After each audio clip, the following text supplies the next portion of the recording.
Hello guys, welcome back to my channel. Good morning. কেমন আছো? আশা করি আমার সকল বন্ধুরাই খুব ভালো আছো। আর তোমাদের ভালোবাসা বন্ধুরা, আমি অনেকটা ভালো আছি।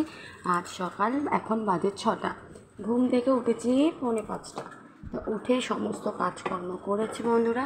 কাজকর্ম করে তারপর চলে আসলাম তোমাদের মাঝে ভিডিও শেয়ার করবো বলে। দেখতে পাচ্ছ বন্ধুরা, আমি প্রতিদিন এই কাজগুলো করে থাকি, তো ভাবলাম আজকে একটু তোমাদেরকে শেয়ার করি। আর এই ক্যাকটাস মিউজিক গাছটা খুব সুন্দর, জানো তো? এটা আমার ছেলেকে ওর জেঠু গিফট করেছে।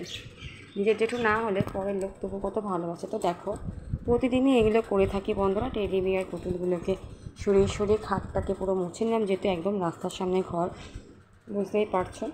তো যথারীতি কাজ হয়ে গেছে বন্ধুরা আমার। তো আমি এগুলোকে সাজিয়ে গুছিয়ে নিয়ে রাখছি। তো চলো ভিডিওটা দেখতে থাকো। একটা কথা, সত্যি কথা বলতে কী বলবো তোমাদের, মানুষের জন্য যতই করি না কেন বন্ধুরা, মানুষের মন পাওয়া কিন্তু বিশাল মুশকিল হয়ে যায়, তাই না? কথাটা ঠিক বললাম কি না? যার জন্য তুমি যতটুকু করবে সেই তোমাকে লাঞ্ছনা করবে, কিন্তু একদিন সে তোমার ঠিক কদর বুঝবে। কী করে?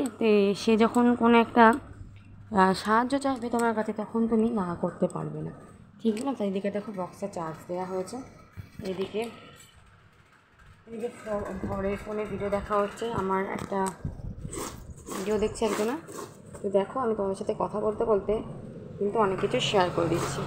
আর সকালবেলা উঠে এগুলো আমার ডেলি রুটিন কাজ। তো প্রতিদিনটা দেখানো যায় না, তো ভাবলাম আজকে একটু তোমাদেরকে শেয়ার করি। তো জামা কাপড় কাচা হয়ে গেছে, মেলা হয়ে গেছে। এই ঘরটাতে শুই বা না শুই, এই চাদরটা কিন্তু পরিষ্কার করে পরিচ্ছন্ন করে রাখতে হয়, যেহেতু ছেলে এসে খেলা করে। আর যখন ওই ঘরে বিছানা করা হয়, যেহেতু আমরা বড়ো ঘরে শুই, তার জন্য তো সেটাই। তো চলো বন্ধুরা, আমি এই জানলাগুলোকে দিয়ে দেবো, যেহেতু একদম রাস্তার সামনে তো দিয়ে দেবো। প্রচণ্ড ধুলো হয়, এই দিনকে দেখো পরিষ্কার করতে করতে নোংরা জমে যাচ্ছে। রাস্তার সামনে ঘর বাড়ি হলে কী যে অবস্থা, সেটা কিন্তু আমরাই বুঝি, তাই না?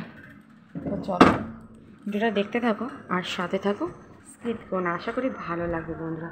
তো চলো বন্ধুরা, সামনের ব্যালকনিতে তোমাদেরকে একটু শেয়ার করি। এদিকে জামা কাপড়গুলো মেলা ছিল। আর আমাদের এখানে প্রচণ্ড পরিমাণে রোদ্দুর আসে, তার জন্য এগুলো এখনও শুকিয়েছে কিনা জানি না, শুকায়নি, এখনও ভেজা আছে। তো এখানে প্রচণ্ড রোদ্দুর আসে। এদিকে দেখো রাস্তাঘাট পুরো সুনসান ফাঁকা। আর এদিকে দেখো আমাদের গাছে এঁচড় ঝুলছে, দেখতে পাচ্ছ বন্ধুরা? এই দেখো এঁচড় ঝুলছে। এবার খুব কমই হয়েছে এঁচড়ের সংখ্যাটা। তো চলো বন্ধুরা, স্নান করে নিই, পুজো করে নিই, তারপর ফিরে আসি। সকালবেলার পরিবেশটা দেখো, পুরো শান্ত শিষ্ট, বেশ ভালোই লাগে। আর এর থেকে সকালে খুব সুন্দর পাখির ডাক শোনা যায়। তো চলো বন্ধুরা, কাজ টাজ করে নিই, তারপরে ফিরে আসি। বন্ধুরা, আমার হলো স্নান হয়ে গেছে, দেখতে পাচ্ছ, আর পুজোটাও করে নিয়েছি। তো চলো তোমাদেরকে ঠাকুর ঘরটা একটু শেয়ার করে দিই। পুজো করে গেছে, তারপরে কী করবো সেটা তোমাদের দেখাবো। তো এই দেখো বন্ধুরা, ভগবানকে পুজো করে নেওয়া হয়ে গেছে। তো দেখতেই পাচ্ছ আমার পুজো করা কমপ্লিট, তাই ভাবলাম তোমাদেরকে একটু শেয়ার করে দিই। ভগবানকে দর্শন করে নাও তোমরা, তোমাদের সবাই ভালো করো। আর আজকে একটু ফুল কমই পেয়েছি, দেখতে পাচ্ছ, প্রতিদিন আর ফুল বেশি পাওয়া যাচ্ছে না। আর আজকে একটু লেট হয়েছে ঘুম থেকে উঠতে, নাহলে অন্যদিন এর থেকে একটু বেশি ফুল পাওয়া যায়। যেহেতু সবাইকে দিই, তো এর জন্য কম ফুল। ঠিক আছে, কমে কোনো অসুবিধা নেই। তো দেখো বেশ ভালো লাগছে ঠাকুরকে। তো কেমন লাগছে ভিডিওগুলো অবশ্যই লাইক কমেন্ট শেয়ারের কমেন্টের মাধ্যমে অবশ্যই জানিও। আর তোমাদের বন্ধু বান্ধব পরিবারের মধ্যে আমার ভিডিওটা শেয়ার করো। ভালো লাগলে অবশ্যই চ্যানেলটাকে সাবস্ক্রাইব করে পাশে দেখো। তো চলো দেখতে থাকো ভিডিও, আরও অনেক কিছু বাকি আছে, সেগুলো ছোটো ছোটোভাবে শেয়ার করতে চলো।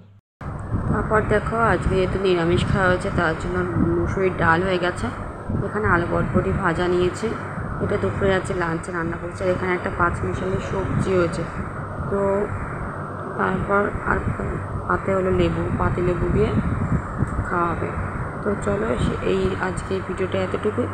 রান্নাবান্না দিয়ে শেয়ার করলাম। আর কার এরকম 5 মিশালি সবজি, তারপর ডাল, লেবু, আলু বটবটি রয়েছে, ভালো লাগে। তো চলো, ভালো লাগলে লাইক কমেন্ট শেয়ার করে সাবস্ক্রাইব। টাটা।